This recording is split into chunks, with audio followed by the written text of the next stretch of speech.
Novels for ever میں خوش آمدید۔ ناول جامِ آرزو جس کی رائٹر ہے مہوش افتخار، اس کی یہ تیسری ایپیسوڈ ہے اور یہ تھوڑی شارٹ ہے، اور چوتھی ایپیسوڈ بھی اسی طرح ہوگی کیونکہ آپ لوگ جانتے ہیں کہ آپ کا رسپانس تھوڑا کم ہو گیا ہے۔ آئی نو آپ لوگ انتظار کر رہے ہو، تو اس لیے پھر میں ایک ساتھ اپلوڈ کرنے کے بجائے تھاٹ کہ میں آپ لوگوں کو پارٹس میں پرووائڈ کر دوں۔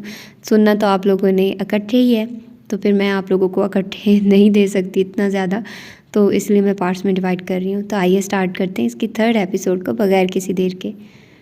آنے والے دن تیزی سے پر لگا کے اڑے تھے۔ مہر کو اس رات کے بعد حنان کے رویے میں کوئی قابل گرفت بات محسوس نہیں ہوئی تھی، سو اس نے بھی اس بات کو اپنا وہم سمجھ کر ذہن سے نکال دیا تھا۔ ویسے بھی جو ہنی کی آمد کے دن قریب آ رہے تھے، مہر کا دل و دماغ سوائے اس کے خیال کے کسی بھی اور چیز پر مرکوز نہ رہ پا رہا تھا۔ بالآخر انتظار تمام ہوا تھا اور وہ دن بھی آ گیا تھا جب سمروز ابراہیم مجسم اس کے سامنے آ کھڑا ہوا تھا۔ کیسی ہو مہر؟ اس کے بھرے بھرے سے لب دھیرے سے مسکرائے تھے اور ساکت کھڑی مہر کی نظریں اس کے گال کے تل پہ جا ٹھہری تھی، جو لبوں کے مسکراتے ہی مہر کو باقاعدہ کھلکھلا کر ہنستا ہوا محسوس ہوا تھا۔ میں ٹھیک ہوں، آپ سنائیے؟ بامشکل تمام اس شرارتی دل سے نظریں چراتے ہوئے اس نے اس کی آنکھوں کی طرف دیکھنا چاہا تھا، لیکن ان سنہری کانچ کے ٹکڑوں کو پوری طرح خود پہ مرکوز پا کے وہ نگاہیں چرانے پر مجبور ہو گئی تھی۔ یا اللہ، میں کہاں دیکھوں؟ سٹ پٹا کر سوچتے ہوئے اس نے اپنی نظروں کے لیے کوئی مرکز تلاش کرنا چاہا تھا، اور سامنے ناقدانہ نگاہوں سے اس کا جائزہ لیتے سیم نے اس کے چہرے پر پھیلتے بلا وجہ کے گلال کو دیکھ کر ایک کوفت بھری سانس لی تھی۔ ہنی میری جان، یہ شامی کباب لو نا، مجھے پتہ ہے میرے بیٹے کو بچپن سے بہت پسند ہے۔ زیب نے کبابوں کی پلیٹ اٹھا کے بھانجے کی طرف بڑھائی تھی۔ ان کا بس نہ چل رہا تھا کہ وہ ایک ایک چیز اٹھا کر اپنے ہاتھوں سے اسے کھلائیں۔ ٹیبل پہ موجود ساری ڈشز انہوں نے خاص ان تینوں کی پسند کو سامنے رکھتے ہوئے بنائی تھی۔ ان کی بے پناہ خوشی ان کے چہرے ان کے ایک ایک عمل سے ظاہر ہو رہی تھی۔ میں لیتا ہوں خالہ، سیم نے ہلکی سی مسکراہٹ کے ساتھ پلیٹ ان کے ہاتھ سے لے کر واپس میز پہ رکھ دی تھی۔ اسے زیب کے اس درجہ پیار اور توجہ سے الجھن ہو رہی تھی۔ میرا تو جی نہیں بھر رہا اپنے بچے کو دیکھ دیکھ کے، ماشاءاللہ کتنا ہینڈسم ہو گیا آپا۔ اس کے چہرے کو محبت پاش نظروں سے تکتے ہوئے وہ مسکرا کر بہن کی طرف پلٹی تو سب کے سامنے اس تعریف پہ سیم سچ میں شرمندہ ہو گیا۔ اس کی رنگت میں یخلخت سرخی سے گھل گئی تھی، جسے دیکھ کے جاشی نے مسکرا کے ساتھ بیٹھی مہر کو ٹھوکا دیا تھا۔ دیکھو تو ہنی، بھائی کیسے بلش ہو گئے ہیں۔ اور مہر کے لیے مقابل بیٹھے سیم کے لیے گلابیاں چلکاتے چہرے پہ ایک کے بعد دوسری نگاہ ڈالنا محال ہو گیا تھا۔ اس میں کوئی شک نہ تھا کہ وہ اپنی تصویروں اور مہر کے تصور سے بڑھ کر شاندار شخصیت کا مالک نکلا تھا۔ اس سے مل کر مہر کے لیے اپنے دل کو سنبھالنا ناممکن ہو گیا تھا۔ بس بھی کرو زیبی، تمہاری حد سے بڑی محبت اب بچے کو پریشان کر رہی ہے۔ صغیر صاحب کے مسکرا کر ٹوکنے پہ سوائے حنان کے سبھی ہنس پڑے تھے۔ حنان نے جل کر ایک نظر ہنستے ہوئے سیم پہ ڈالی تھی۔ وہ آج شام سے ہی گھر سے غائب ہو گیا تھا اور ابھی کچھ دیر پہلے واپس لوٹا تھا۔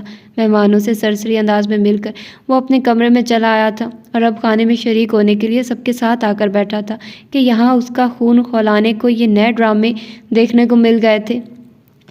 اگر زحمت نہ ہو تو مجھے بھی کوئی چاولوں کی ڈش پکڑا دے، سیم سے نگاہیں ہٹاتے ہوئے اس نے قصداً بلند اور باآواز کہا تھا، تو جہاں زیب بیگم نے شرمندہ ہو کر ڈش کی طرف ہاتھ بڑھائے، وہیں اس کے لہجے کی تلخی پہ ایک پل کو ٹیبل پر خاموشی چھا گئی۔ بے اختیار صغیر صاحب نے خشمگین نظروں سے اس کی طرف دیکھا جو سب سے بے نیاز اپنی پلیٹ میں چاول نکالنے میں مصروف ہو چکا تھا۔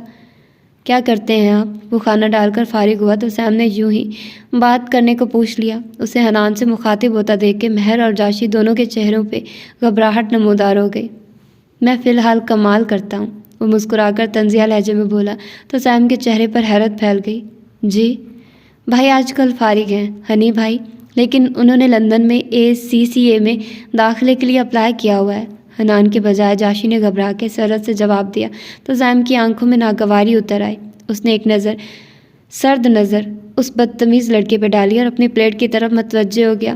کھانے کے بعد انجم، زیب اور ہنی تینوں لان میں چلے آئے تھے، جبکہ دونوں مرد حضرات لاؤنج میں حالات حاضرہ سے متعلق کوئی پروگرام دیکھنے بیٹھ گئے۔ جاشی کا اگلے دن ٹیسٹ تھا، سو وہ کمرے میں چلی گئی تھی اور مہر صغیر صاحب کی فرمائش پہ کچن میں سبز چائے بنانے آ کھڑی ہوئی تھی۔ یہ کیسا نمونہ آیا بھائی؟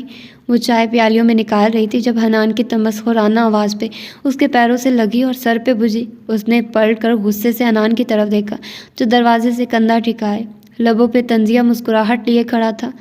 اتنا غصہ، خیر تو ہے؟ اس نے بھویں سکیڑتے ہوئے بغور مہر کو دیکھا تو وہ بامشکل تمام خود پہ ضبط کرتی رخ موڑ گئی۔ چائے کپوں میں ڈال کر وہ ٹرے اٹھائے اپنے دھیان میں پلٹی تو اس کا دل دھک سے رہ گیا۔ حنان اس کے بالکل پیچھے کھڑا تھا۔ ایک بات یاد رکھنا، باہر والوں سے پہلے گھر والوں کا حق ہوتا ہے۔ اس کے چہرے پہ نظریں جمائے اس نے ہاتھ بڑھا کر ایک کپ ٹرے میں سے اٹھا لیا تو مہر ناسمجھی سے اسے دیکھنے لگی اور پھر سائڈ سے نکل کر دروازے سے باہر نکل گئی۔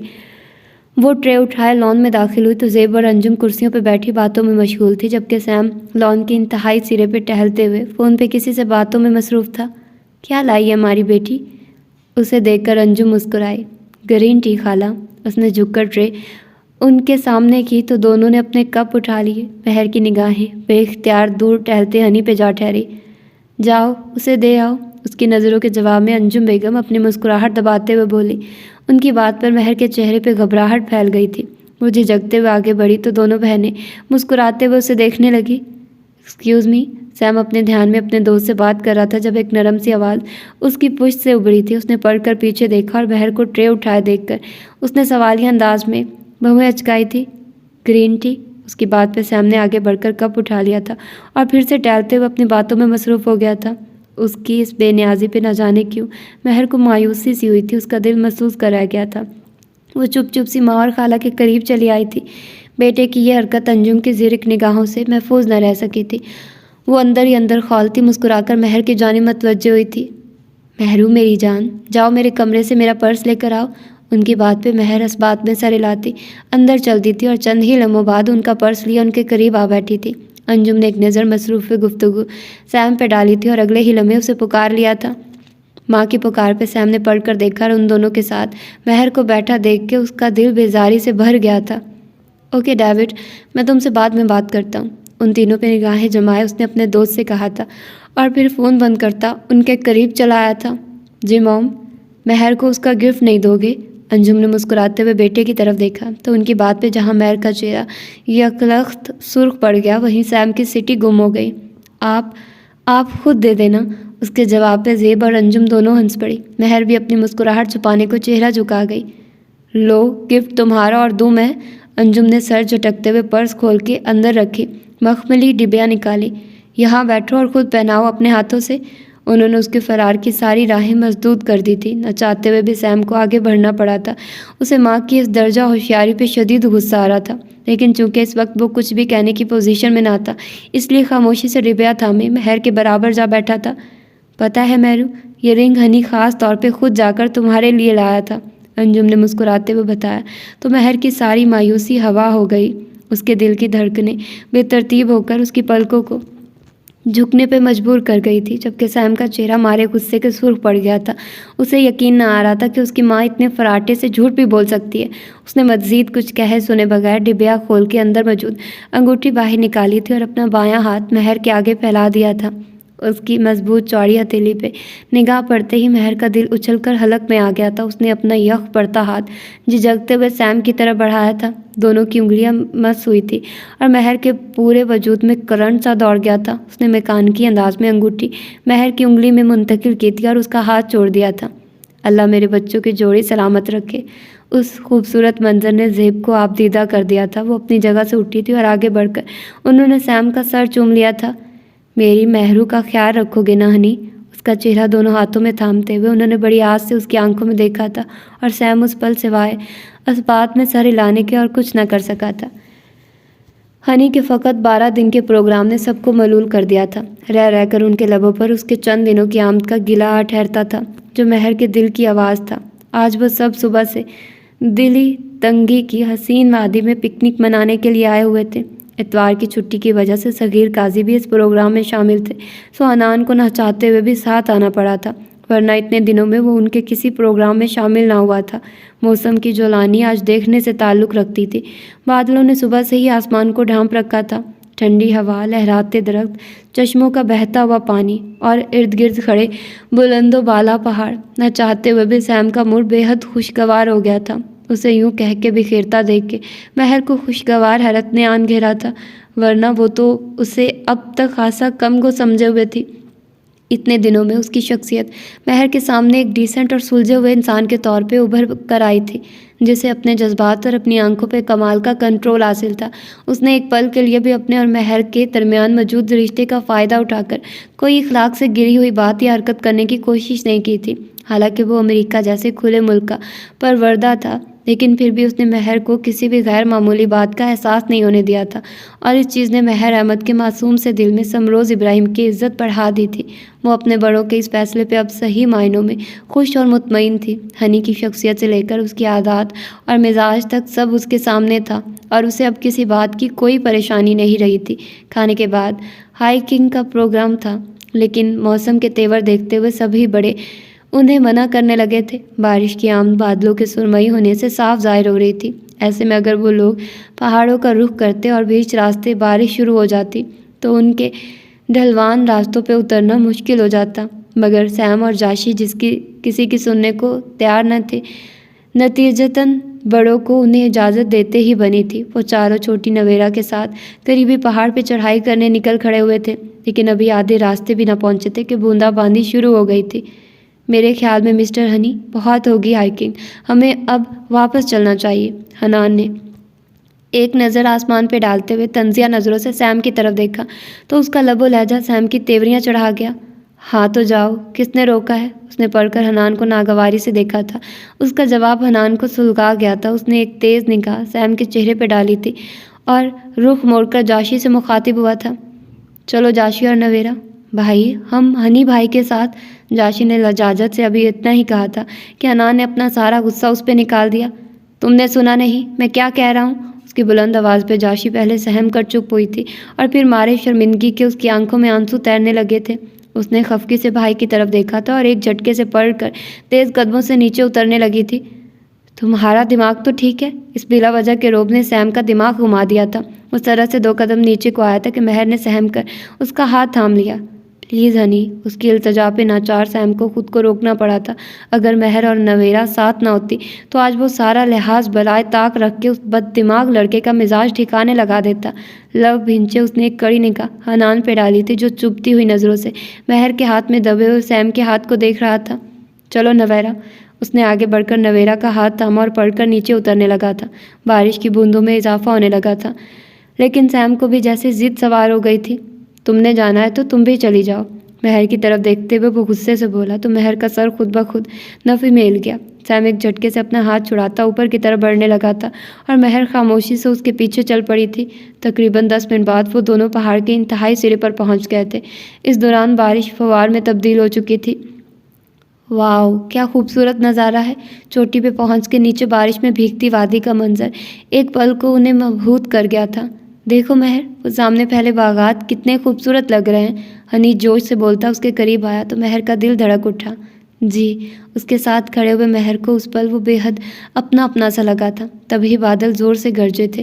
دونوں کی نظریں ایک ساتھ آسمان کی جانب اٹھی تھی، اور دیکھتے ہی دیکھتے موسلا دھار بارش شروع ہو گئی تھی۔ سیم نے فوراً سے پیشتر مہر کا ہاتھ تھاما تھا اور بھاگتے ہوئے ایک طرف نصب شیڈ کے نیچے آ کھڑا ہوا تھا، لیکن اتنی پھرتی کے باوجود دونوں ٹھیک ٹھاک بھیگ چکے تھے۔ پہاڑ سے بارش کس بلا کا نام تھا، اس کا احساس انہیں اس لمحے اپنی آنکھوں کے آگے تنی بارش کی دبیز چادر کو دیکھ کر ہوا تھا، جس کے پار کچھ بھی دیکھنا ناممکن تھا۔ بادلوں کی گھن گرج الگ دل دہلائے دے رہی تھی۔ وہ دونوں ہی بری طرح خوف زدہ ہو گئے تھے۔ اب ہم کیا کریں گے ہنی؟ مہر روحانسی سی اس کے قریب کھسکی تو سیم نے غیر ارادی طور پہ اسے اپنے بازو کے حلقے میں لے لیا۔ اسے اپنی ضد کے غلط ہونے کا احساس بہت شدت سے ہوا تھا۔ اس نے اپنے ساتھ ساتھ مہر کو بھی مشکل میں پھنسا دیا تھا۔ پریشان نہ ہو، ابھی رک جائیں گی۔ ڈوبتے ابھرتے دل کے ساتھ اس نے حتی الامکان اپنے لہجے کو نارمل رکھنے کی کوشش کی تھی۔ تبھی بجلی کی چمک سے ارد گرد کا علاقہ روشن ہو گیا تھا، اور اگلے ہی پل بادل اس زور سے گرجے تھے کہ مہر تو جو کانپی تھی۔ سیم کا اپنا دل اچل کر حلق میں آ گیا تھا۔ مہر کے لبوں سے نکلنے والی چیخ بے اختیار تھی۔ وہ سیم کے سینے میں منہ دیے بے اختیار رو پڑی تھی۔ شش، اٹس آل رائٹ۔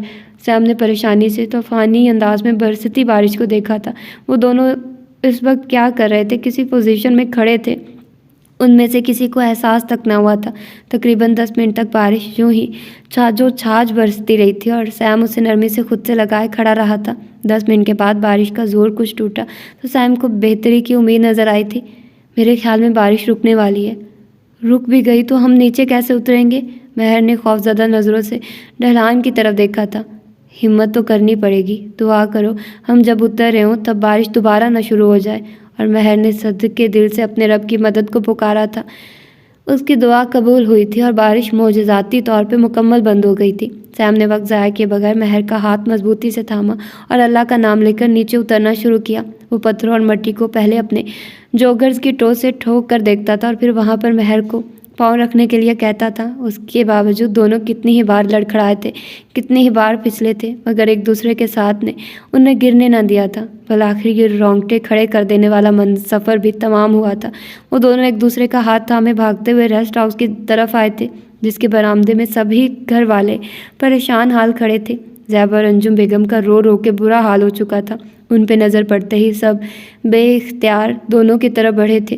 جی بھر کے پیار کرنے کے بعد سبھی نے سیم کی اچھی خاصی کلاس لی تھی، جو ہنستے ہوئے خندہ پیشانی سے اپنی غلطی قبول کرتا مہر کے دل میں گھر کر گیا تھا۔ وہ صحیح معنوں میں اس کا محافظ ثابت ہوا تھا۔ کچھ دیر پہلے کی اپنی بے اختیاری اور اس کا محبت بھرا انداز مہر کے چہرے پہ رنگ ہی رنگ بکھیر گیا تھا۔ وہ ان لمحوں میں اتنی کھوئی ہوئی تھی کہ اسے حنان کی خود پہ جمی نظروں کا احساس تک نہ ہوا تھا، جو کینہ توز نگاہوں سے اس کے لبوں پہ کھیلتی دھیمی سی مسکراہٹ سے لے کر اس کی پلکوں کے بوجھل پن تک کو نوٹ کر گیا تھا۔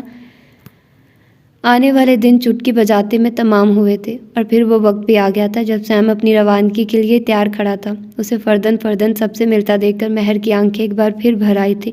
وہ آج صبح سے ہی کتنی بار چپکے آنسو بہا چکی تھی، مگر دل تھا کہ کسی طور ٹھہرنے کا نام نہیں لے رہا تھا۔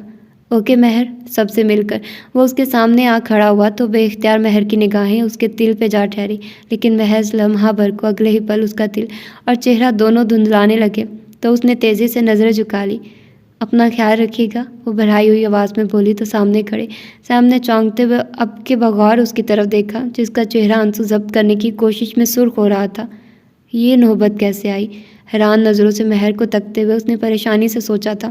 اسے تو کوشش کے باوجود بھی ایسا کوئی لمحہ یاد نہیں آ رہا تھا جب اس نے آس کا کوئی جگنو اس لڑکی کو تھمایا ہو۔ پھر بھلا یہ کیسے اس حد تک پہنچ گئی تھی کہ اس کا دور جانا مہر کی آنکھوں میں آنسو بھر گیا تھا۔ پتہ ہے ہنی، میں نے اپنے اللہ سے اپنے لیے ایک محض اور مخلص اور باکردار شریک سفر کی دعا مانگی تھی، اور میں اس کی شکر گزار ہوں کہ اس نے میری دعا رد نہیں کی۔ اس نے یکلخت اپنی نگاہیں اٹھاتے ہوئے سیم کے چہرے پہ جما دی تھی اور سیم کا پورا وجود ایک پل کو ساکت ہو گیا تھا۔ مجھے اپنے اللہ اور اپنے ماں باپ کا فیصلہ دل کی گہرائیوں سے قبول ہے۔ مجھے آپ کا ساتھ قبول ہے ہنی۔ وہ آنکھوں میں نمی لیے دھیرے سے مسکرائی تھی اور سیم کے لیے اس سچے موتیوں سے پاکیزہ اظہار کے سامنے رکنا محال ہو گیا تھا۔ وہ پاگل لڑکی اپنے اور اس کے درمیان اللہ کو لے آئی تھی، اب بھلا وہ اسے کیا جواب دیتا؟ تم بھی اپنا خیال رکھنا۔ اس عجیب سے احساس سے دامن چھڑاتے ہوئے اس نے گھبرا کے الوداعی کلمات ادا کیے تھے اور اس کے معصوم چہرے سے نظریں ہٹاتا پلٹ کر تیز قدموں سے اندر کی جانب بڑھ گیا تھا۔ اللہ کی امان میں اس کی پشت پر نظریں جمائے کھڑی مہر کے لب دھیرے سے ہلے تھے۔ رات دھیرے دھیرے اپنا زرتار آنچل پھیلا رہی تھی۔ سب گھر والے لاؤنج میں بیٹھے ٹی وی دیکھتے ہوئے باتوں میں مشغول تھے، لیکن مہر کے اداس دل کو یہ آوازیں، یہ شور ایک آنکھ نہ بھا رہا تھا۔ وہ خاموشی سے اٹھی تھی اور داخلی دروازہ کھول کے باہر لان میں آ بیٹھی تھی۔ ہنی کا خیال اس کی ذات سے جیسے لپٹ سا گیا تھا۔ وہ کیسے اتنی جلدی اس کے دل و دماغ پہ قابض ہو گیا تھا، وہ خود بھی سمجھ نہ پائی تھی، یا پھر یہ اس رشتے کا اعجاز تھا جس کے تناظر میں اس نے سمروز ابراہیم کو دیکھا تھا، یا یہ اس کی بھرپور شخصیت کا کمال تھا جو آئی اور اس کے دل پہ چھاتی چلی گئی تھی۔ جو بھی تھا وہ گرفتار محبت ہو گئی تھی، اور اب یہ محبت اسے بری طرح ستا رہی تھی، اداس کر رہی تھی۔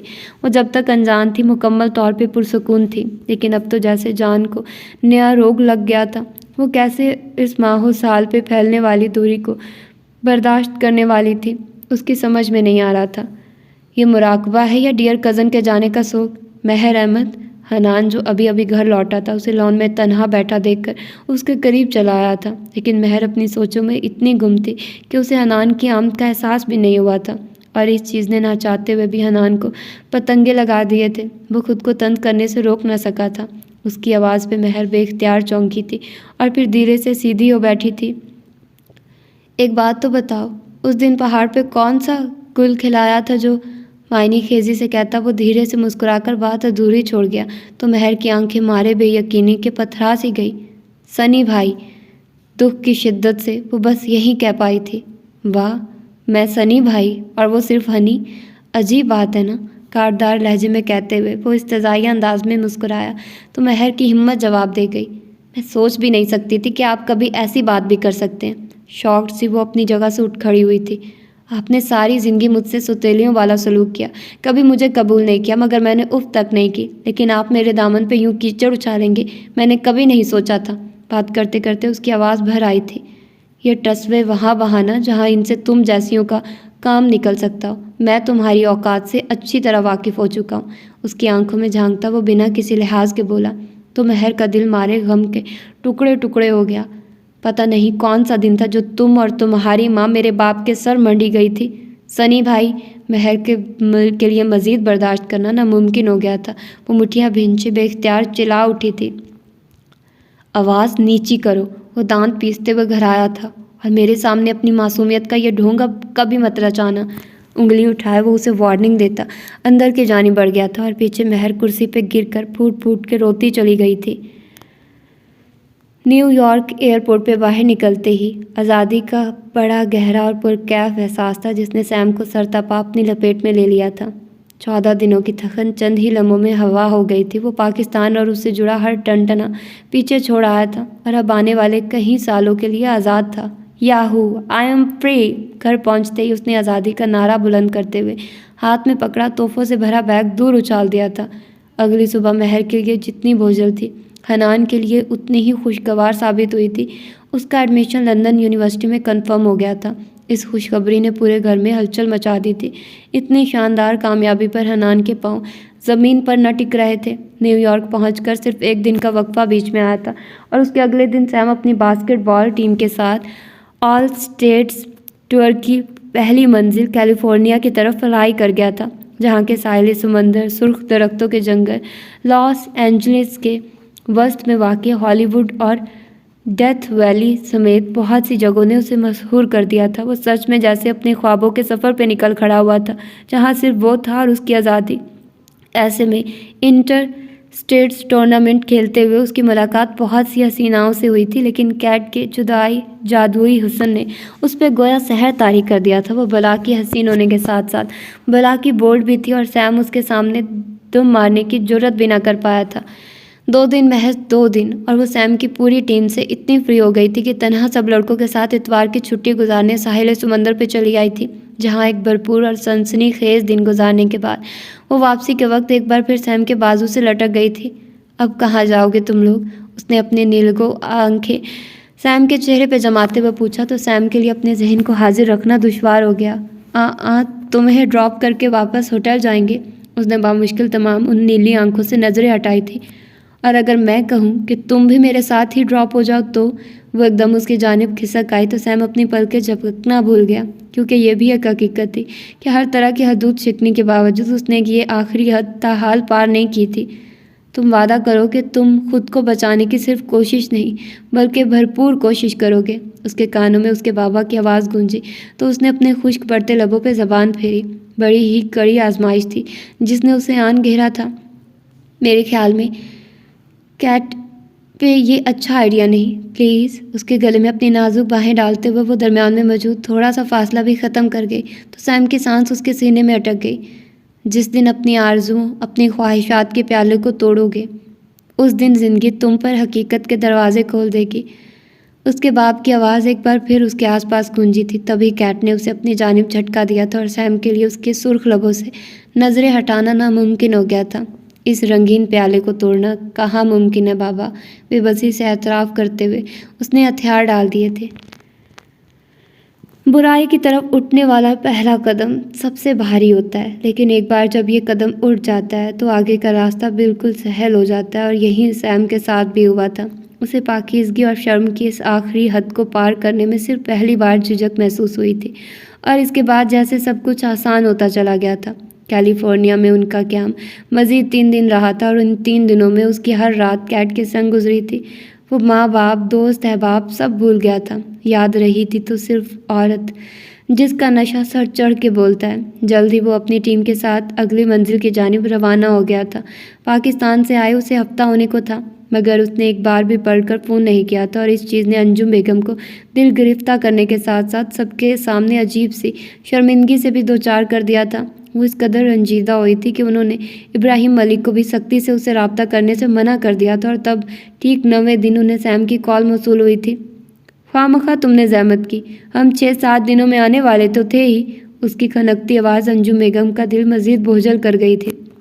مجھے معلوم تھا آپ مجھ سے ناراض ہوں گی، مگر کیا کرتا موم، ٹائم ہی نہیں ملا، وہ لاپرواہی سے بولا۔ صحیح کہا بیٹا، ہمارے لیے تو واقعی اب تمہارے پاس ٹائم ہی نہیں رہا۔ پلیز موم بس بھی کریں، میں نے اتنی دور سے آپ سے بات کرنے کے لیے فون کیا ہے، اور آپ ہیں کہ موڈ آف کر کے بیٹھی ہوئی ہیں۔ اس کی بیزار آواز پہ انجم نے ایک گہری سانس لی۔ اور سناؤ، سب ٹھیک ہے وہاں؟ کیسے جا رہے ہیں تمہارے میچز؟ وہ ماں تھی سو انہوں نے ہی ہتھیار ڈالنے تھے۔ فرسٹ کلاس، آپ کو پتہ ہے ہم نے ابھی تک اپنا ایک بھی میچ نہیں ہارا، وہ مسکرا کر بولا تو انجم اس سے رہائش اور کھانے پینے کی تفصیلات پوچھنے لگی۔ اچھا، اب میں فون زیبی کو لے جا کر دے رہی ہوں، وہ روز تمہارا پوچھتی ہے۔ چل ہمیں مزید بات کرنے کے بعد وہ اپنی جگہ سے اٹھ کھڑی ہوئی تو دوسری طرف موجود سیم یخلق جھنجھلا گیا۔ پلیز موم ابھی نہیں، ابھی مجھے سخت نیند آ رہی ہے۔ اچھا، ایک لمحہ پہلے تک تو تمہیں کوئی نیند نہیں آ رہی تھی۔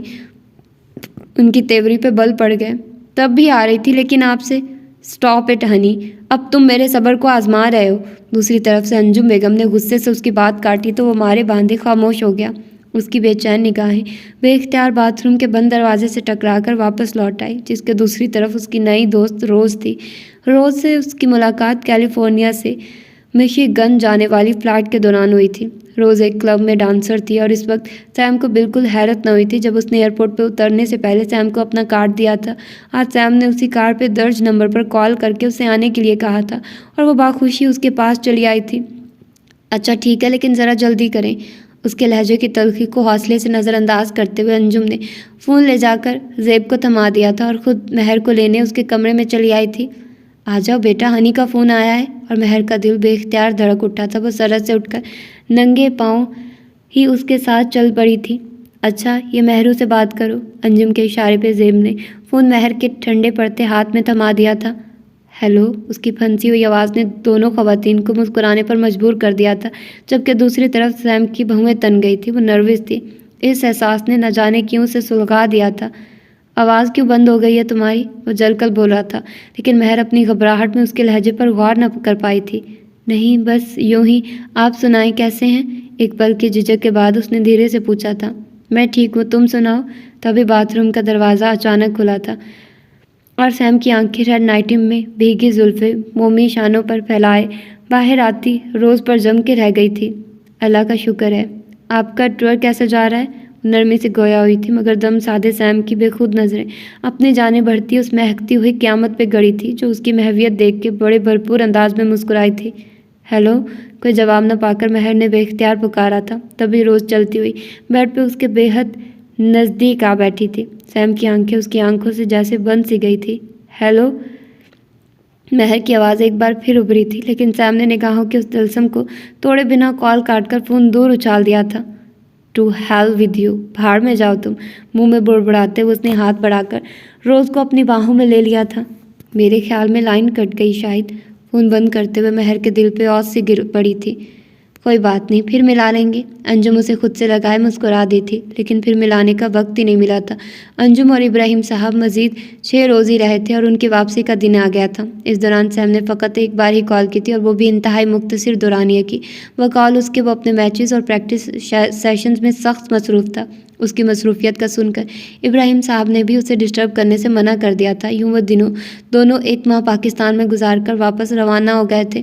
آنے والا مزید 1 ماہ پر لگا کے اڑا تھا، اور بالآخر ایک دن حنان قاضی بھی 2-2.5 سالوں کے لیے لندن روانہ ہو گیا تھا۔ اس کی روانگی کے بعد ایک اندیکھا بوجھ تھا جو مہر کو اپنے شانوں سے سرکتا محسوس ہوا تھا۔ سیم نے یارک یونیورسٹی میں اسکول آف مینجمنٹ میں داخلے کے لیے اپلائی کیا تھا، اور خوش قسمتی سے وہ وہاں کا ٹیسٹ اور انٹرویو دونوں کلیئر کر گیا تھا۔ یارک میں پڑھنا سیم کا خواب تھا اور وہ اپنے اس خواب کو حقیقت میں ڈھال کر خود پہ مزید نازا ہو گیا تھا۔ اسے اپنے روشن مستقبل کی راہ میں اب کوئی رکاوٹ نظر نہ آ رہی تھی۔ زندگی نے اس کی آرزوؤں میں سے ایک اور آرزو پوری کر دی تھی، سو وہ خوش تھا، بے حد خوش۔ اس کے شاندار کامیابی پہ سبھی پھولے نہ سما رہے تھے۔ یوں سمروز ابراہیم اپنی زندگی کا ایک اور باب شروع کرنے نیو ہیون سٹی چلا آیا تھا، جہاں اس کی ملاقات اپنی زندگی میں آنے والے دو اہم ترین لوگوں سے ہوئی تھی۔ ایک وہ جو اس کا بہترین دوست تھا اور دوسری وہ جس کے عشق میں وہ گرفتار ہونے والا تھا، سوزی جیفریسن۔ اس کے علاوہ دو اور اسٹوڈنٹس مارک اور ہیری کو آف دی کیمپس ملنے والے رہائشی اپارٹمنٹس کو شیئر کرنے والی چوتھی اسٹوڈنٹ تھی۔ وہ بہت خوبصورت نہ صحیح لیکن اچھی خاصی پیاری لڑکی تھی، مگر اس کی ذات کا سب سے عجیب پہلو اس کی بد مزاجی تھا۔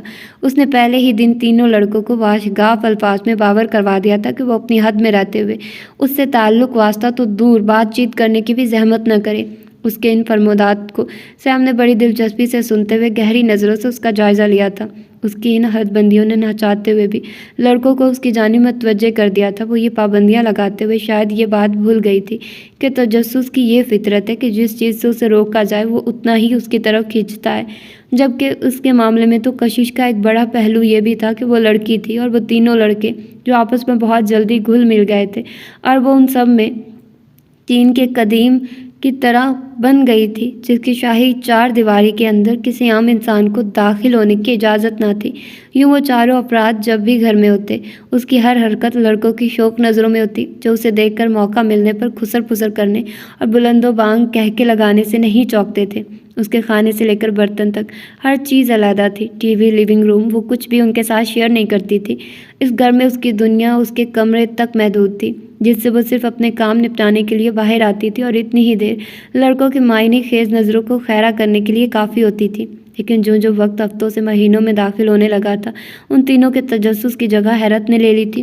انہیں اس کی ثابت قدمی بلکہ ہٹ دھرمی پر ازحد حیرت ہوتی تھی، جو 2 ماہ میں اپنی کہی کسی بھی بات سے 1 انچ نہ سرکی تھی، اور اس چیز نے ان تینوں کے درمیان اس کے موضوع کو اور ڈسکشن میں تبدیل کر دیا تھا۔ یار مجھے لگتا ہے کہ وہ ذہنی طور پر بیمار لڑکی ہے، جبھی تو ایسی ڈل اور بورنگ زندگی گزار رہی ہے۔ ہیری نے بیئر کا گھونٹ بھرتے ہوئے اپنے خیال کا اظہار کیا۔ خیر ڈل اور بورنگ زندگی تو نہیں گزار رہی، یونیورسٹی میں اچھی خاصی فرینڈز ہیں اس کی، پارٹیز میں بھی جاتی ہے۔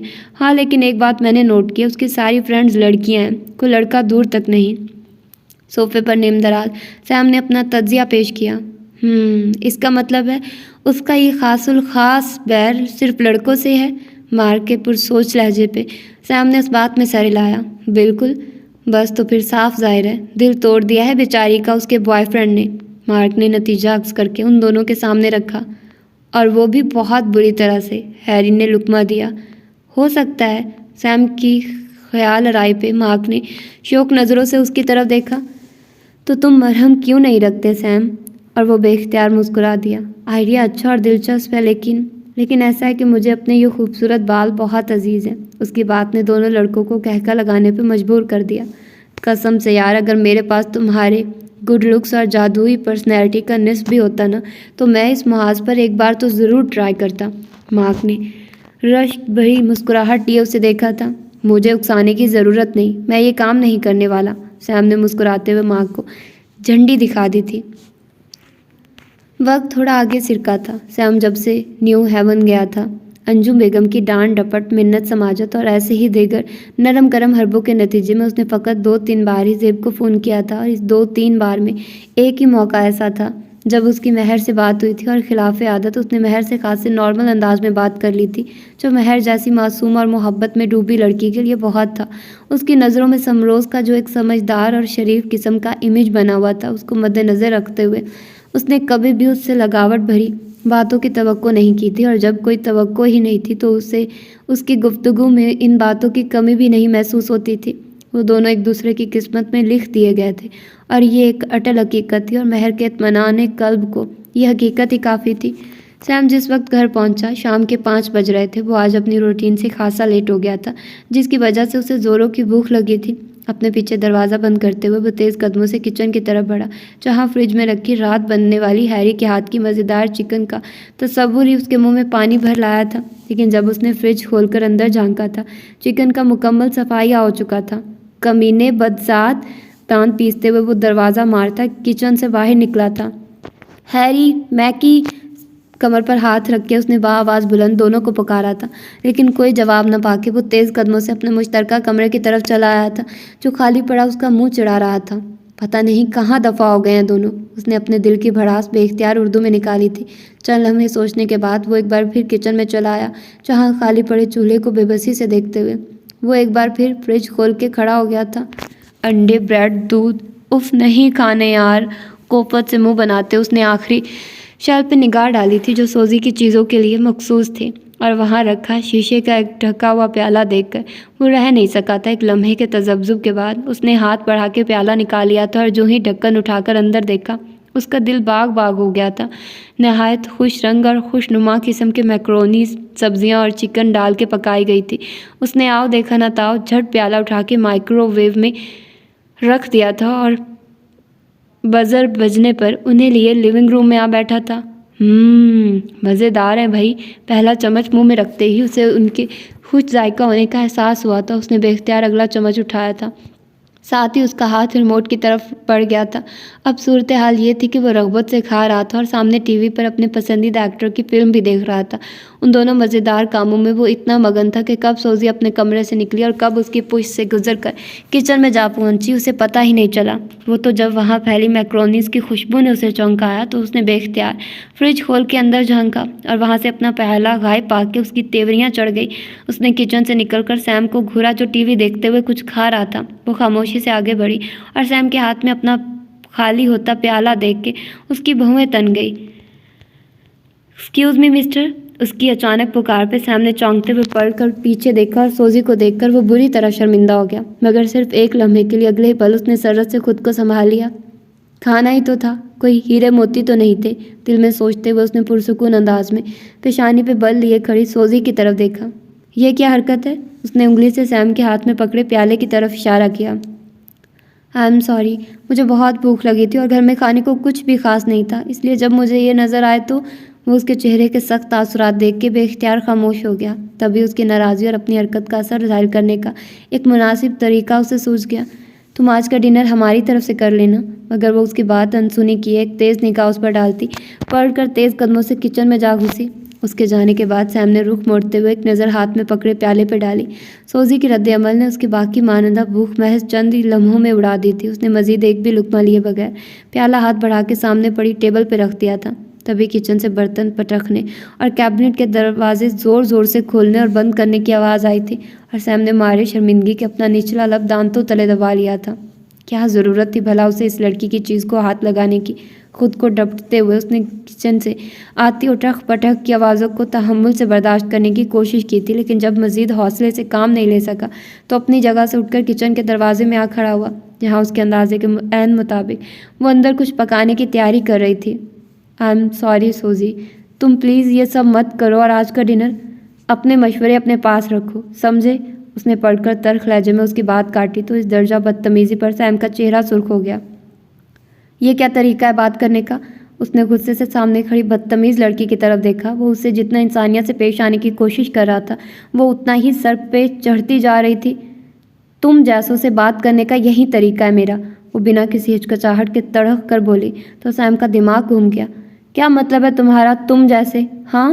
وہ لمبے لمبے ڈگ بھرتا اس کے مقابل آ کھڑا ہوا۔ شکر کرو محترمہ کہ مجھ جیسا تم جیسی سے بات بھی کر رہا ہے، ورنہ تم جیسی سائیکو لڑکی کو تو کوئی ایک منٹ بھی برداشت نہ کرے۔ اس کی آنکھوں میں دیکھتے ہوئے اس نے اگلے پچھلے سارے حساب برابر کر دیے تھے، لیکن سوزی اس کے اشتعال کو خاطر میں لائے بغیر استضافیہ انداز میں مسکرا دی تھی۔ تم جاسوس سے ایک ہی جواب کی امید ہے مجھے، کاردار نگاہ اس کے چہرے پہ ڈالتی وہ سلیب پہ رکھے گوشت کی طرف متوجہ ہونے کو تھی، جب اس کا بازو سیم کی مضبوط گرفت میں آ گیا۔ زبان سنبھال کر بات کرو۔ ایک جھٹکے سے اس کا رخ اپنی طرف کرتے ہوئے وہ زور سے دھاڑا کہ اگر کوئی اور لڑکی ہوتی تو یقیناً سہم جاتی، لیکن مقابل بھی سوزی تھی جس پہ اس کی بلند آواز نے الٹا اثر دکھایا تھا۔ نہیں کرتی؟ ہاں، کیا کر لو گی تم؟ اس نے دوسرے ہاتھ سے سیم کو پیچھے دھکیلا تھا اور تب اس کا ضبط جواب دے گیا تھا۔ اس نے گھراتے ہوئے اس کا دوسرا ہاتھ جکڑ کر ایک جھٹکے سے اسے پیچھے کیبنٹ سے لگا دیا تھا۔ اب تمہیں بتاتا ہوں کیا کر سکتا ہوں میں۔ دانت پیستے ہوئے اس نے اس کی کلائیوں پہ زور بڑھایا تو سوزی کی بے اختیار چیخ نکل گئی۔ چھوڑو مجھے، پلیز رکے، چھوڑے مجھے۔ اس کی گرفت میں مچلتی ہوئی وہ بھرائی ہوئی آواز میں چلائی تو غصے سے بھڑکتا ہوا سیم یکلخت ساکت ہو گیا۔ اسی لمحے سوزی کو بھی شاید اپنی غلطی کا احساس ہو گیا تھا، کیونکہ اس کا مچلتا وجود بھی تھم گیا تھا۔ اس کی آنسوؤں بھری آنکھیں سیم کے چہرے کی طرف اٹھی تھی، دونوں کی نگاہیں ٹکرائی تھی اور سیم کی گرفت اس کی کلائیوں پہ خود بخود ڈھیلی پڑ گئی تھی۔ میں رکی نہیں، سیم ہوں، اور اسی لیے تمہیں چھوڑ رہا ہوں، اسے مضبوط لہجے میں باور کرواتے ہوئے وہ ایک جھٹکے سے اس کی کلائیاں چھوڑ کے پیچھے ہٹا تو سوزی بت بنی اسے دیکھے چلی گئی۔ مجھے نہیں پتا کہ تم اپنی زندگی میں کن حالات سے گزری ہو، لیکن میں صرف اتنا کہوں گا کہ کسی ایک برے شخص کی وجہ سے دوسروں کو تکلیف پہنچانے کا تمہیں کوئی حق نہیں۔ اس پر نظریں جمائے وہ سپاٹ لہجے میں اپنی بات مکمل کرتا، پلٹ کر کچن اور پھر اپارٹمنٹ سے ہی باہر نکل گیا تھا، اور پیچھے تنہا کھڑی سوزی بے اختیار رو پڑی تھی۔ سیم کے رویے اور باتوں نے سوزی کو گہری ندامت میں مبتلا کر دیا تھا۔ اسے واقعی کوئی حق نہ تھا کہ وہ اپنے تلخ تجربے کو بنیاد بنا کر دوسروں کے ساتھ برے طریقے سے پیش آتی۔ کل شام جو کچھ ہوا تھا اس نے سوزی کو اس کے رویے کی بدصورتی کا احساس دلایا تھا۔ وہ سیم سے اپنی بدتمیزی کی معافی مانگنے کے لیے بری طرح بے چین تھی، مگر مارک اور ہیری کے سامنے اس میں سیم کے پاس جانے کی ہمت نہ تھی، اور تنہائی انہیں میسر آ کے نہ دے رہی تھی۔ یہاں تک کہ 2 دن گزر گئے تھے اور اس کی بے چینی ایک بوجھ میں بدل گئی تھی، لیکن اس سے پہلے کہ تیسرا دن چڑھتا وہ رات میں اپنے لیے کافی بنا رہی تھی جب مارک اور ہیری بکتے جھکتے ختم ہو جانے والی بیئر خریدنے باہر نکلے تھے۔ ان کی بحث پہ اس کے کان کھڑے ہو گئے تھے۔ وہ جو ہی انہوں نے گھر سے باہر قدم رکھا تھا اس نے جھٹ کافی میکر میں پانی چڑھا دیا تھا۔ کافی کے گرما گرم 2 مگ تیار کر کے وہ جھجکتے ہوئے کچن کے دروازے تک آئی تھی۔ سیم لیونگ روم میں ٹی وی کے آگے صوفے پر لیٹا ہوا تھا۔ اسے دیکھ کر سوزی کے دل کی دھڑکن پل بھر کو تیز ہوئی تھی۔ اگلے ہی لمحے اس نے گہری سانس لیتے ہوئے اپنی گرتی ہوئی ہمت بحال کی تھی اور دونوں ہاتھوں میں مگ لیے دھیرے دھیرے قدم اٹھاتی سینٹرل ٹیبل کے پاس جا کھڑی ہوئی تھی۔ اسے یوں اچانک سامنے آتا دیکھ کے سیم کی نگاہیں میکانیکی انداز میں اسکرین سے ہٹ کر سوزی پہ آ ٹھہری تھی، جو جھک کر ہاتھ میں پکڑے مگ ٹیبل پر رکھ رہی تھی۔ نہ چاہتے ہوئے بھی سیم کی آنکھوں میں حیرت پھیل گئی تھی۔ میں تمہارے لیے کافی بنا کر لائی ہوں۔ سیدھی ہوتے ہوئے اس نے سیم کی آنکھوں میں دیکھا تو اس کا چہرہ ہر تاثر سے عاری ہو گیا تھا۔ کس لیے؟ اس کے سپاٹ لہجے پہ سوزی پل بھر کو جھجکی، پھر بے اختیار اس کے منہ سے نکلا تھا، اس لیے کہ تم رکی نہیں ہو۔ پھر اپنا دایاں ہاتھ بڑھاتے ہوئے بولی۔ سمروز ابراہیم اپنی سامنے کھڑی لڑکی کو حیران نظروں سے دیکھ کر رہ گیا، اور پھر آنے والے دنوں میں سوزی کے ساتھ ان دنوں کی بہت تیزی سے دوستی پروان چڑھی تھی، لیکن سیم کے ساتھ اس کا رشتہ صرف دوستی تک محدود نہیں رہا تھا۔ وہ سیم کو پسند کرنے لگی تھی، اور اپنی اس پسندیدگی کا اظہار اس نے برملا سب کے سامنے سیم سے کیا تھا۔ وہ فطرتاً ایک بے جھجک لڑکی تھی جو اپنی جون میں آتے ہی اپنی عادات پر بھی لوٹ آئی تھی۔ اس کی بے باکی سے سیم نے خاصا حظ اٹھایا تھا، لیکن بات صرف وہیں تک محدود نہیں رہی تھی۔ اس کی دن رات کی وابستگی آخر کار رنگ لائی تھی، اور سیم سوزی جیفرسن کے عشق میں مبتلا ہو گیا تھا۔ دن اور رات ایک دوسرے کے تعاقب میں تیزی سے آگے بڑھے تھے، اور پلک جھپکتے میں 2.25 سال کا عرصہ گزر گیا تھا۔ اس دوران حنان کے ایک بار بھی پاکستان آنے کی نوبت نہیں آئی تھی، اور وجہ صغیر صاحب تھے، جنہوں نے اس عرصے میں لندن کے 3-4 چکر لگا لیے تھے۔ یوں حنان اپنی چھٹیوں میں کبھی یورپ گھومنے اور کبھی کوئی کورس کرنے نکل کھڑا ہوتا تھا، اور اب اس کی واپسی میں فقط 2 سے 3 ماہ کا عرصہ رہ گیا تھا۔ وقت نے سبھی پہ اپنے نقش چھوڑے تھے، ہر کوئی ذہنی اور جذباتی اعتبار سے ایک قدم آگے آیا تھا، اور ایسے میں مہر کو ہنی کی ذات سے متعلق اپنے بہت سے گمان غلط ثابت ہوتے محسوس ہوئے تھے۔ 2-2.5 سال قبل وہ اس کے جس رویے کو اس کی بردباری مشروط کیا کرتی تھی، آج اس میں اسے ہنی کے گریز اور لاتعلقی کے رنگ واضح طور پہ نظر آنے لگے تھے۔ اس کی زندگی میں مہر کی یا اس رشتے کی کتنی اہمیت تھی، اس کا اندازہ ان گزرے سالوں میں اسے بخوبی ہو گیا تھا۔ یارک جانے کے بعد اس کی فقط چند منٹوں پر محیط 5 یا 6 کالیں انہیں موصول ہوئی تھی، جن میں کہیں بھی مہر سے خاص طور پہ بات کرنے کی خواہش کا اظہار نہیں کیا گیا تھا۔ ان دونوں کی جب بھی بات ہوئی تھی زیب کی خود ہی مہر کو فون تھما دینے کے نتیجے میں ہوئی تھی، اور اب تو ایک عرصے سے فون کی یہ فارمیلٹی بھی ختم کر دی گئی تھی۔ صرف انجم اور ابراہیم صاحب تھے جو مستقل ان سے رابطے میں تھے، اور انہی کے ذریعے ہنی کی خیر خبر اور بے تحاشا مصروفیت کی اطلاع انہیں ملتی رہتی تھی، وگرنہ وہ خود کہاں اور کس حال میں تھا۔ کم از کم مہر اور اس کے والدین اس حقیقت سے مکمل طور پر لا علم تھے۔ اس لا علمی نے مہر کو پریشان نہیں بلکہ متوحش کر دیا تھا۔ سمروز ابراہیم اس کی کل کائنات میں ڈھل چکا تھا، لیکن سمروز کی کائنات میں مہر احمد نامی لڑکی کا کہیں گزر بھی تھا۔ وہ انجان تھی، اور یہ بے خبری، یہ بے بسی ہر گزرتے دن کے ساتھ اس کے مستقبل کو مزید بے نام و نشان منزلوں کی جانب دھکیلتی جا رہی تھی، یہاں تک کہ ایک دن اس کے انکہے خوف خود ہی اس کی ماں کی زبان پہ بھی آ ٹھہرے تھے۔ اور اس روز مہر نے جانا تھا کہ ماں ہوتی ہے، وہ اولاد کے دل کا بھید اس کی آنکھوں، چہروں، حتیٰ کہ ان کی سانسوں کے زیر و بم سے بھی پا لیتی ہے۔ اور اس دن اس کے ساتھ بھی یہی ہوا تھا۔ وہ زیب بیگم کے لیے چائے لے کر ان کے کمرے میں گئی تھی جب انجم بیگم کا فون آ گیا تھا۔ وہ بے دلی سے کپ ماں کے سرہانے رکھ کے پلٹنے کو تھی جب انہوں نے اس کا ہاتھ تھام کر اپنے پاس بٹھا لیا تھا۔ مہر کی بوجھل نگاہیں ماں کے چہرے پہ آ ٹھہری تھی، جو آج نہ جانے کیوں اسے صبح سے ہی خاصی پریشان اور تھکی تھکی سی لگ رہی تھی۔ ادھر ادھر کی باتوں کا غائب دماغی سے جواب دیتے ہوئے انہوں نے ایک نظر پاس بیٹھی مہر پہ ڈالی تھی، اور پھر ایک گہری سانس لیتے ہوئے بہن سے مخاطب ہوئی تھی۔ آج ایک بات بتائیں گی آپا؟ پوچھو زیبی۔ ان کی اچانک تمہید پہ انجم ٹھٹک گئی تھی۔ ہنی مہر سے اپنے رشتے کو نبھانے کے لیے راضی ہے یا نہیں؟ اور ان کے برابر بیٹھی مہر ماں کے منہ سے درجہ غیر متوقع اور دو ٹوک انداز میں کیا گیا سوال سن کے ساکت رہ گئی تھی، جبکہ لائن کی دوسری طرف ایک پل کو خاموشی چھا گئی تھی، جسے محسوس کرتے ہوئے زیب بیگم کا دل تیزی سے ڈوب کر ابھرا تھا۔ آپا، انہوں نے بے اختیار بہن کو پکارا تو مہر کا چہرہ لٹھے کی مانند سفید پڑ گیا تھا۔ اس کی ماں پر جمی نگاہوں میں یکا یک خوف ہلکورے کھانے لگا، اور دوسری طرف موجود انجم بیگم کو لگا جیسے ان کے امتحان کی گھڑی آ گئی ہو، وہ گھڑی جس کے آنے سے وہ خوف زدہ تھی۔ زیبی چند جاں غسل لمحوں کے بعد ان کی بھرائی ہوئی آواز زیب کے کانوں سے ٹکرائی تو انہیں اپنے قدموں کے نیچے سے زمین سے رکھتی محسوس ہوئی۔ پلیز آپا، خدا کے لیے مجھے کوئی برا جواب مت دیجیے گا، انہوں نے کانپتے لہجے میں استدعا کی تو مہر کی اوپر کی سانس اوپر اور نیچے کی سانس نیچے رہ گئی۔ اللہ نہ کرے کہ میں تمہیں کوئی برا جواب دوں زیبی، لیکن سچ یہ ہے کہ میرے پاس تمہیں دینے کو فی الحال کوئی مثبت جواب بھی نہیں۔ میں خود تمہاری اور مہر کی طرح بیچ راہ میں امید کا دامن تھامے کھڑی ہوں۔ پھر زیب نے ڈوبتے دل کے ساتھ پوچھا، پھر یہ کہ تم مجھے چند دن کی مہلت دو۔ اور زیب میں اپنی بچی کے سامنے اتنا حوصلہ نہ ہو سکا کہ وہ بہن سے یہ پوچھ لیتی کہ اگر ان چند دنوں میں بھی وہ کچھ نہ کر پائی تو ٹھیک ہے، میں آپ کے فون کا انتظار کروں گی۔ چند لمحوں کی خاموشی کے بعد انہوں نے دھیرے سے کہا تو انجم اپنی بھیگی آنکھیں صاف کرتی مسکرا دی۔ خوش رہو، سلامت رہو، اللہ نے چاہا تو سب ٹھیک ہو جائے گا انشاءاللہ۔ اچھا آپا، فون رکھتی ہوں، دل گرفتی سے کہتے ہوئے انہوں نے فون بند کر دیا تو اب تک سولی پہ ٹنگی بیٹھی مہر نے ماں کا ہاتھ جکڑ لیا۔ امی سب ٹھیک تو ہے نا؟ ہنی اس رشتے سے خوش تو ہے نا؟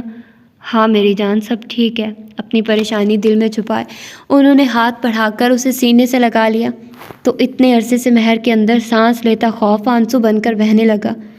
امی، میں ہنی کے بغیر نہیں رہ سکتی، میں ان کے علاوہ کسی اور کے بارے میں اب سوچ بھی نہیں سکتی۔ ان کے سینے میں منہ چھپائے وہ پھوٹ پھوٹ کر روتے ہوئے بولی تو زیب کی اپنی آنکھوں سے آنسو ایک قطار کی صورت گرنے لگے۔ یا اللہ، یہ کیسی آزمائش ہم پر آ پڑی ہے۔ تو میری بچی کے حال پہ رحم فرما دے میرے مولا، اس کے نصیب میں کوئی دکھ نہ لکھنا یا رب۔ اسے خود میں سموئے انہوں نے دل کی گہرائیوں سے اپنے اللہ سے استدعا کی تھی۔ کیا؟ مارک نے بے یقینی سے اپنے سامنے بیٹھے سیم کی طرف دیکھا۔ اس میں اتنی حیران ہونے والی کون سی بات ہے؟ سیم نے ابرو چڑھائے۔ حیران ہونے والی تو کوئی بات نہیں، لیکن تم ایک مسلم فیملی سے تعلق رکھتے ہو، ایسے میں یہ سب؟ اس کی طرف دیکھتے ہوئے مارک جھجک کر خاموش ہو گیا۔ ارے یار، سیم نے مسکراتے ہوئے کان پہ سے مکھی اڑائی، میں کوئی دقیانوسی قسم کا مسلم نہیں ہوں، لیکن تمہارے ماں باپ تو اس بات کو مائنڈ کر سکتے ہیں۔ مارک نے اسے دیکھا۔ ہاں کر سکتے ہیں، لیکن بہرکیف یہ میری زندگی ہے اور میں اسے اپنی مرضی سے گزارنے کا پورا حق رکھتا ہوں۔ اس کے چہرے پر نظریں جمائے سیم نے قطعیت سے کہا، ٹھیک ہے، جیسے تمہاری مرضی۔ مارک نے کندھوں کو خفیف سی جنبش دی۔ بس تم دونوں اس بات کا خیال رکھنا کہ اول تو میری فیملی مجھے بنا بتائے یہاں آئے گی نہیں، لیکن اگر کبھی ایسا اتفاق ہوا کہ میرے پیرنٹس مجھ سے ملنے اچانک چلے آئیں تو انہیں یہ ہرگز مت بتانا کہ میں یہاں سے دوسری جگہ شفٹ ہو گیا ہوں۔ تو کیا تم انہیں اپنے اس فیصلے سے آگاہ نہیں کرنے والے؟ مارک اس کی بات سن کر چونکا۔ میرا دماغ خراب ہے کیا؟ سیم نے اسے یوں دیکھا جیسے وہ پاگل ہو گیا ہو۔ میرے خیال میں سیم تمہیں ایسا نہیں کرنا چاہیے، مارک نے سنجیدگی سے کہا تو سیم بدک گیا۔ او میرے بھائی، تم تو اپنے یہ اچھے بیٹے والے مشورے رہنے ہی دو۔ قسم سے تمہاری باتیں اور حرکتیں دیکھ کے کبھی کبھی تو مجھے یوں لگتا ہے کہ تم غلط جگہ پیدا ہو گئے ہو۔ اچھا، مارک نے مسکراتے ہوئے ابرو اچکائے۔ تو تمہارے خیال میں مجھے کہاں پیدا ہونا چاہیے تھا؟ پاکستان، انڈیا، بنگلہ دیش یا ایسٹ میں کہیں بھی، لیکن کم از کم امریکہ میں تو بالکل بھی نہیں۔ عجیب مشرقی انداز فکر ہے تمہارا، سیم نے ہنستے ہوئے اس کی پرخلوص اور نرم طبیعت پہ چوٹ کی تو ماں کی مسکراہٹ گہری ہو گئی۔ تو سیدھے سیدھے یوں کیوں نہیں کہتے بھائی کہ ہم امریکن بے حس ہوتے ہیں؟ اس میں کوئی شک ہے بھلا؟ سیم اس کی جانب دیکھتا شرارت سے مسکرایا۔ شاباش، مارک نے مصنوعی خفگی سے اسے گھورا۔ اپنے بارے میں کیا خیال ہے مسٹر؟ میں تو شاہی بندہ ہوں یار، مجھے تو 7 خون معاف ہے، وہ شان بے نیازی سے بولا تو مارک نے ہنستے ہوئے پاس پڑا کشن بادشاہ سلامت کے منہ پہ دے مارا تھا۔ کمرے کی خاموش فضا میں انجم بیگم کی سسکیاں گونج رہی تھی۔ ان کے مقابل بیٹھے ابراہیم ملک بھینچے ہوئے لبوں پہ مٹھی جمائے چہرے پہ الجھی ہوئی سوچوں کا جال لیے بالکل خاموش تھے۔ آپ سوچ نہیں سکتے آج میرے دل پہ کیا گزری ہے۔ اپنی بہن کو دینے کے لیے آج میرے پاس ایک واضح اور مثبت جواب تک نہیں تھا، اور یہ سب اس لڑکے کی وجہ سے ہوا ہے۔ اسے سرے سے محروم اور اس سے جڑے رشتے سے کوئی دلچسپی نہیں۔ جب تک یہاں تک میں وقتاً فوقتاً اسے بہت کچھ باور کرواتی رہتی تھی، لیکن اب تو جیسے ہر چیز ہاتھ سے نکل گئی ہے۔ کہیں یہ لڑکا ہم سے کچھ چھپا تو نہیں رہا ابراہیم صاحب؟ بات کرتے کرتے انہوں نے اچانک خوف زدہ نظروں سے ابراہیم ملک کی طرف دیکھا تھا، جو خود بھی ان کی بات سن کر ساکت ہو گئے تھے۔ میں آپ کو بتا رہی ہوں، مجھے اس لڑکے کے تیور ٹھیک نہیں لگ رہے۔ اس سے پہلے کہ یہاں کی بے حجاب فضائیں کوئی رنگ لے آئیں، آپ ہنی کی بے زاری کی اصل وجہ پتہ کروانے کی کوشش کریں۔ اگر وہ کوئی کھیل ہم سے چھپ کر کھیل رہا ہے انجم، تو وہ کبھی بھی ہمیں اس کی ہوا نہیں لگنے دے گا۔ تو پھر ہم کیا کریں گے؟ ان کی سرخ آنکھوں میں سراسمگی پھیل گئی تھی۔ ایک طریقہ ہے، انہوں نے پرسوچ نگاہیں انجم بیگم کے پریشان چہرے کی طرف دیکھا تھا اور مزید کچھ کہے بنا اٹھ کر ایک طرف رکھے فون کی جانب چلے آئے تھے۔ جانا پہچانا نمبر ملانے کے بعد وہ کارڈ لیس لیے صوفے پہ آ بیٹھے تھے۔ اس دوران انجم کی بے چین نظریں ان پر ہی مرکوز تھی۔ کیسے ہو اینڈریو؟ چند سیکنڈ کے توقف کے بعد دوسری طرف سے کال ریسیو کی گئی تو ابراہیم صاحب کے تاثرات میں قدرے نرمی در آئی۔ میں بھی ٹھیک ہوں، تم سناؤ، نئی جاب کیسی جا رہی ہے؟ انہوں نے اخلاقیات نبھائی۔ اینڈریو ان کی فرم میں کچھ عرصے پہلے تک ملازمت کرتا رہا تھا اور ابھی چند ماہ پہلے ہی نیو ہیون شفٹ ہو گیا تھا۔ اچھا اینڈی، مجھے تم سے ایک کام ہے۔ وہ اصل مدعا کی جانب آئے تھے اور پھر دھیرے دھیرے اسے کام کی نوعیت سمجھانے لگے تھے۔